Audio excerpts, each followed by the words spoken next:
I can still remember literally having my first ever PT client, and not going to say who they are, but I remember writing their plan, particularly their nutrition plan, and handing that over. And the first thing this person said to me, "This looks amazing. When's my cheat day?"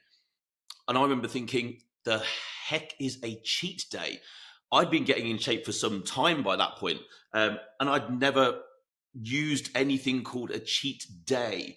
And this got me thinking, what is a cheat day? Why do people use it? And here I am many years later, still kind of half thinking the same thing. So today we're going to dive into what cheat days are, but what would be a far, far better way to go about remedying getting through dieting. Let's dive in.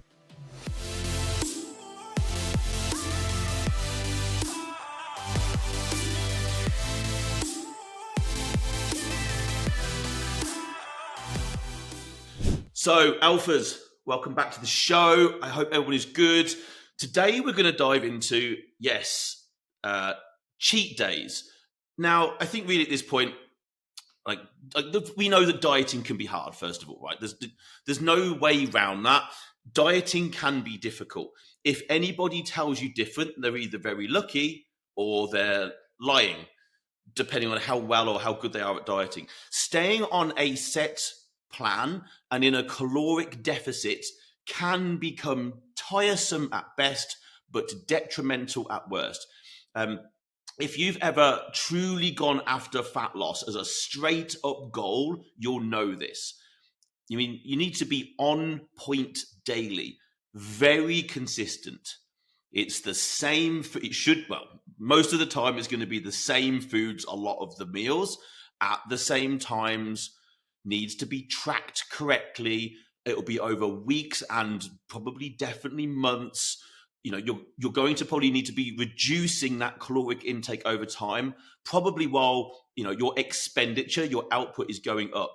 Like that's how simple really dieting is. Like that's it. That's dieting. Okay.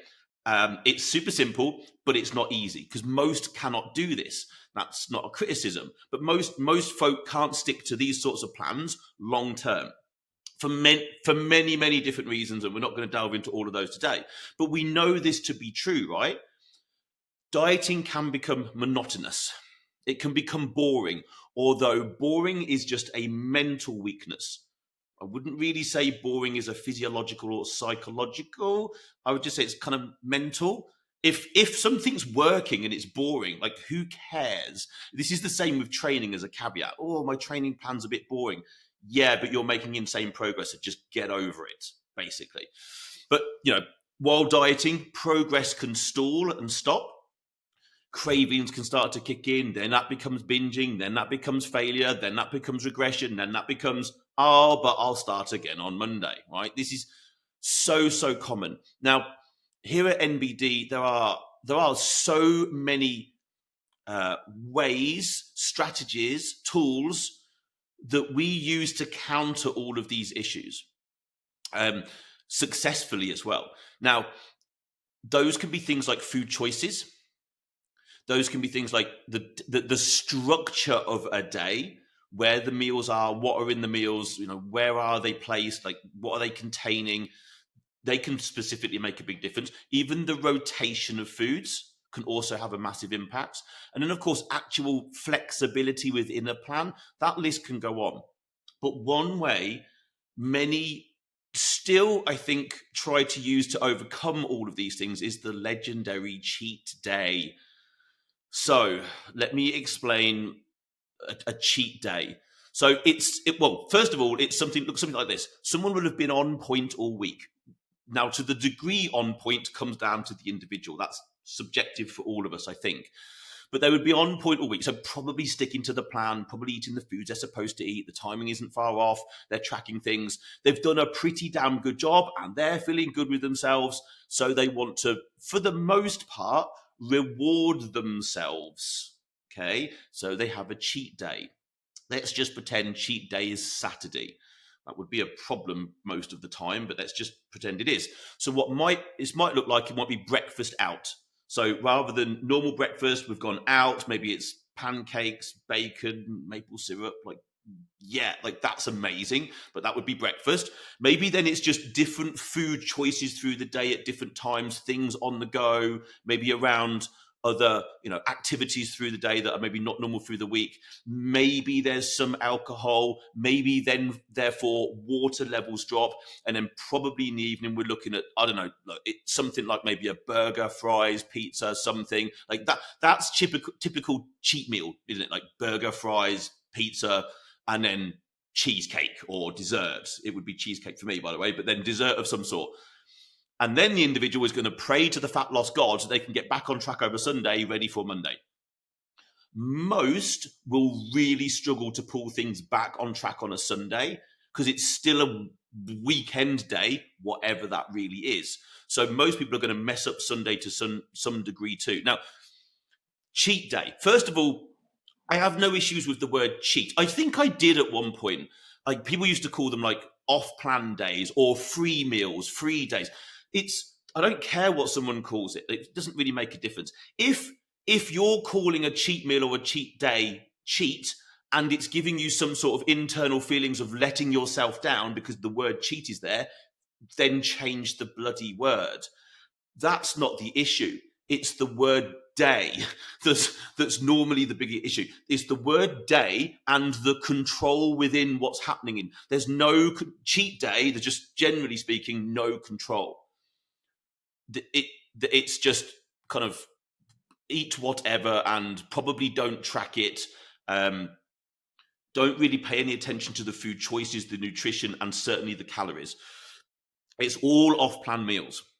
So what's happening is we're spending all week in a deficit, doing a really good job, probably actually making some headway in terms of fat loss. And then that is all completely undone by one day in a ginormous caloric surplus.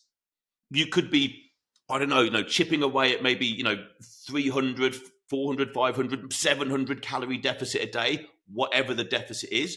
You've been chipping away, doing really well. You could overeat that deficit back really, really easy in one day. So now over the course of a week, you're not in a deficit.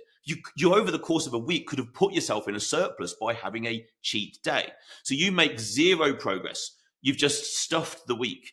You've made zero progress and you're back to square one on Monday, but now you feel defeated. And maybe you're like, oh, this plan's not just just not working for me. No, it bloody isn't, because you're messing it up with a cheat day. You've just worked really hard to maintain a structure, and then you've allowed yourself to stuff it up the wall. I don't know, because you feel like you've earned it, or I don't know, lack of plan or lack of self-control. Now, we should take a step back and understand that food is a huge part of our culture. Of course, it's when we win and celebrate, we want to eat. When we lose and commiserate, we want to eat. When we socialize, we eat. Eating is a pleasurable thing for most people, from what I can tell, right?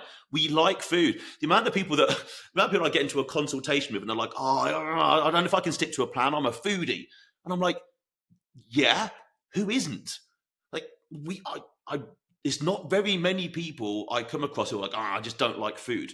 Most of us like food to some level. Some like food a lot more than others. Some just understand that food is fuel.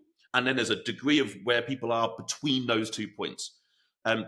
So we need to incorporate an understanding of winning, eat, losing, eat. Like the social aspect of eating.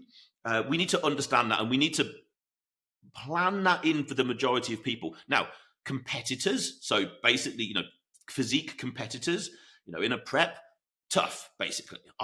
I would suggest that those people who have decided to go off and do that, you're in a plan and you damn well stick to the plan. And really, the way in which you would overcome that could be what I'm about to explain in a minute. But you've got to understand that for someone who is doing some sort of physique-based competition, that is not a sustainable thing. And they should enter into that prep knowing full well that that's 16, 20-week prep, whatever. It's not sustainable. It will come to an end.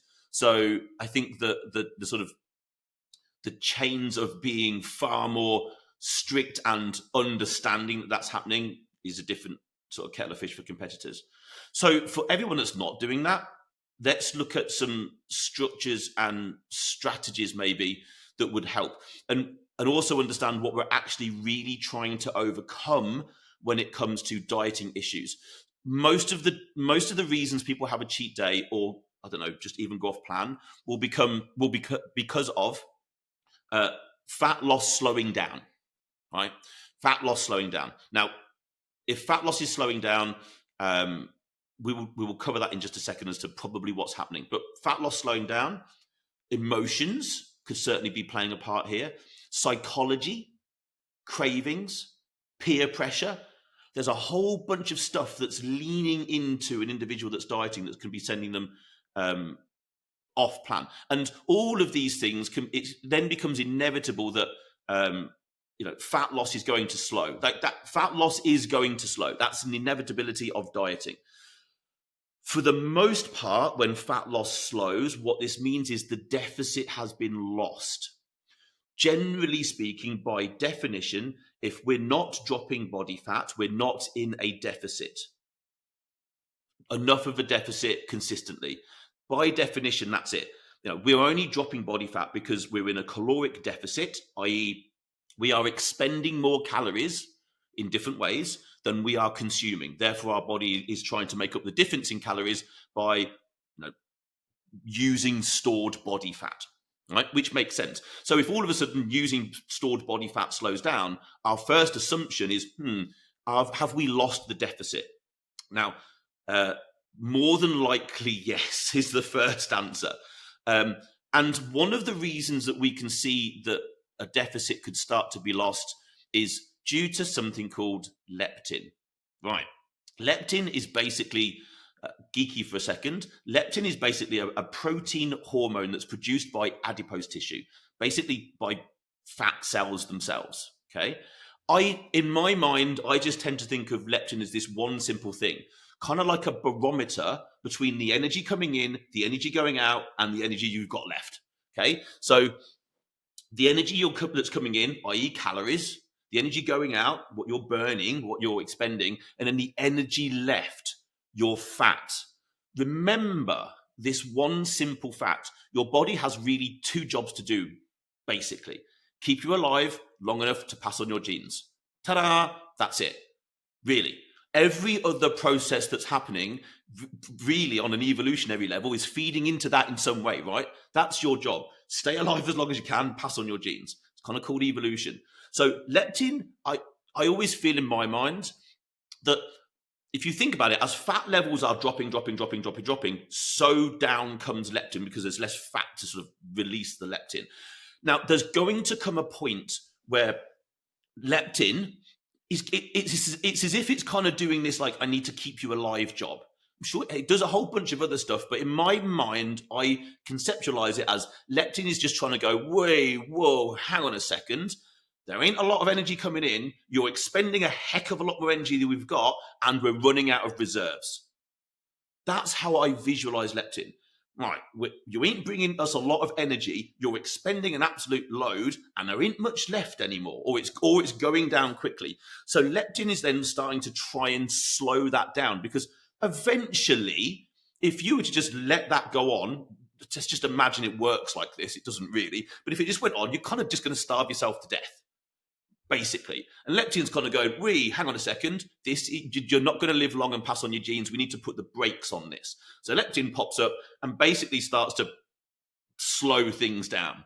So it's going to try and make you want to eat. So it's going to make you hungry. So up goes ghrelin, right? So ghrelin is produced and you get hungry. Ghrelin can become nearly uncontrollable when it decides to do its thing. So so down comes leptin and ghrelin goes flying up. And also leptin it's slowing you down. It's going to try and work on both sides. So ghrelin's going to go up. You're going to want to eat. You're going to get very hungry and you want to eat. So it's trying to fix it on the energy coming inside, but then also it's going to slow you down. Alphas, I interrupt this show with a simple message.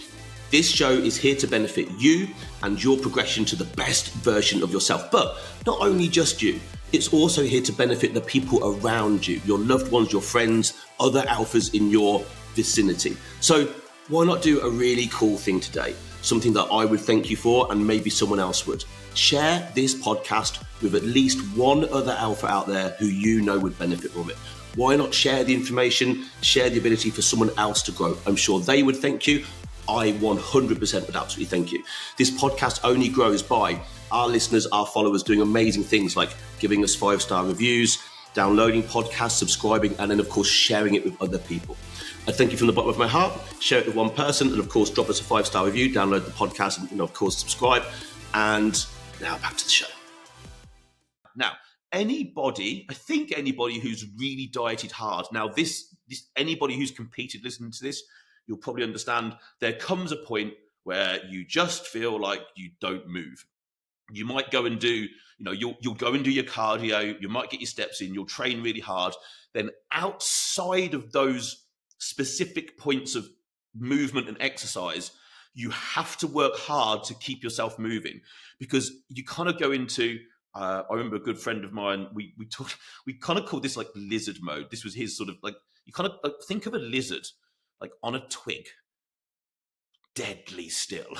Like it's just there, ready for action, but doing nothing. Like still. That's kind of how it feels when leptin's like, slow down. So you kind of find yourself that your mind is drifting away. So you're not really thinking about much. So for me, for example, I kind of have a slightly effervescent character. I'm loud. I talk loud. I talk fast. I move a lot. That's part of my character. But when I diet really hard, all that disappears. I remember someone coming up to me in my last prep and said, "God, what's up with you? You seem to have just lost all your character." And I could have bitten his head off at that particular point. But he was absolutely right. I'd become just a shadow of me because my body was fighting so hard to stop me talking, moving, fidgeting, anything to save calories. And it was trying to make me eat. Leptin was just trying to reverse what I was forcing it into. Okay. So this is then, if you think about it, if we're not conscious of this, we don't really know what's going on in the background. Up come cravings, up come binging, reduced movement, fat loss stalls. So we should try and aim to some degree manage just this one thing as much as we possibly can. Now, a cheat day, if there was ever a reason why someone might have a cheat day, maybe it's this. Maybe it's to fix leptin. Maybe it has some degree of an effect, but really we tend not to see that one day of massive overfeeding has enough of an impact in terms of helping deal with leptin. And ultimately, what we do see is a massive day of overeating, a cheat day. That style of maybe trying to deal with leptin has many, many drawbacks. It's counterproductive, I would say, on nearly every level. How? Well, one, it's not really planned. All right, maybe you're going to stuff your face every Saturday, and maybe that's a plan. But I would say it's not planned in terms of probably food choices, caloric amounts, macro breakdown, yada yada yada. It's not planned. It's probably a drawback in terms of digestion. I know if I just went off and ate whatever the heck I like for a whole day, my digestion's stuffed. So bloating, gas, maybe acid reflux, a whole bunch of stuff's going to come off the back of that. Normally, when someone eats goodness knows what, then water generally goes down because tummy's full, less desire to have water. And ultimately, it's a degree of lack of self-control and discipline. And we need to be maintaining that at all times. So what's going to be a better solution to, one, dealing with the fact that we might need to every now and again allow ourselves to emotionally and psychologically detach from a diet, but also every now and again strategically go after trying to kind of stroke the back of leptin and tell it that everything's going to be okay. So I introduce you to the idea of diet breaks. This is nothing new. This is certainly not my idea, but a diet break, right? Just a break in the diet. Okay, what is a diet break? So the sort of overarching theme of a diet break is somewhere between maybe 5 to 7 to maybe slightly longer of consistent days of eating, back at your current maintenance level of calories. So it's not a massive overfeeding of calories. You're just reworking out what your calorie maintenance level is. Now, you've been dieting for a while, so maybe it's a bit less than it was before. So you work out what your calorie maintenance level is, and you just go and eat at that. Okay. So it's the same foods. I would suggest the same foods that you've been eating in your deficit and dropping body fat on, because hopefully by that point you're picking foods that like you, not just because you like them. In other words, they sit well and they do the job. So it's the same foods, it's the same timing, it's the same plan. You're just increasing your overall caloric level to maintenance. Now, you could do this from a little bump in protein, a little bump in carbs, and a little bump in fats. Some people, depending on where they're dieting and where they're at, might want to do it all out of carbs. This part, I would say, depends on the individual. Some people in certain circumstances, I would just bump them all the way up in just protein. Depends how much of the deficit it was. If you're trying to make up a massive deficit back to maintenance, you ain't going to do it out of just protein because someone's probably not going to digest it. You're going to want to add some carbs in. But anyway, I'm not going to delve into the specifics of what macros. Mostly, the rule of thumb is you're probably going to see most of the uptake in calories back from wherever the diet is to the maintenance is going to come from carbs. Mostly, because they're the easiest to do and people probably want them. And you're going to get a little bit of a probably boost in terms of glycogen stores and so on and so forth. But you could possibly use a little bit of all three. So what this can do is then relieve the long-term stress of dieting and being in a caloric restriction, because it is a physiological and psychological stress to be dieting. And it's also going to reduce that sort of mental fatigue that comes to it, right? Comes with dieting. But also, we would hope that it's going to have some degree of a positive impact on leptin. So it's going to, this eating back at maintenance kind of says to leptin, hey, everything's all right, mate. Don't worry. We ain't dying. We've got control. Leptin has a little bit of a reset. Maybe you start to want to move. And normally when people start to do this, they'll notice their body temperature go up a little bit. This happened to me a lot. This would happen to me with just one big refeed meal. You can notice your body temperature rise. Now that's normally something to do with called a thermic effect of food. Could be a bunch of other stuff, but ultimately you can kind of even feel your body nearly coming back to life. So leptin's now kind of going, okay, cool. We're not trying to kill ourselves. Everything's okay. Leptin has a little bit of a reset. You finish your diet break, or however long that might need to be for you, and then straight back into the deficit you go. Now, where you want to place that deficit, maybe you go straight back to where you were. And I would suggest you go straight back to whatever you were doing that was working. Because if it was working, you just come out of a deficit, controlled, back to maintenance, you go back to that deficit. Now, that you can repeat, if you think about it, cyclically, as much as you want. You might find that 5 days didn't do enough and you kind of come to a grinding halt, literally 2 weeks back into the deficit. You might find that 7 days works well. Maybe you need to even go to 10 days. The key here is being able to get back out of maintenance and into a deficit successfully. I think that's where you really need to put the attention. Why do I say this? Well, from having ran a coaching company for 20 years, there's one specific time where people struggle the most. It's not getting into a plan. Getting into a plan and starting something from new, generally most people are pretty cool with. It's when they, I don't know, maybe take a break for some reason. It's normally a holiday, a family holiday. They go away, they do their best to stay on plan, they come back, but then they find it particularly difficult to really get back on plan.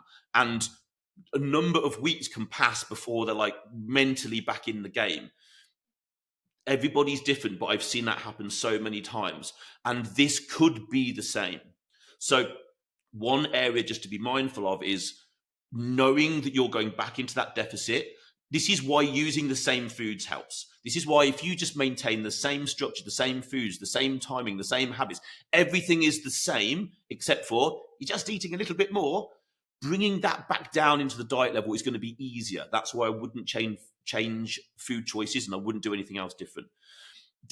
Then you can use this over and over again. Okay. First time fat loss stalls, I would first look, not maybe the first time, but when fat loss stalls, the first thing I would consider is, have I gone, like, can I increase the deficit?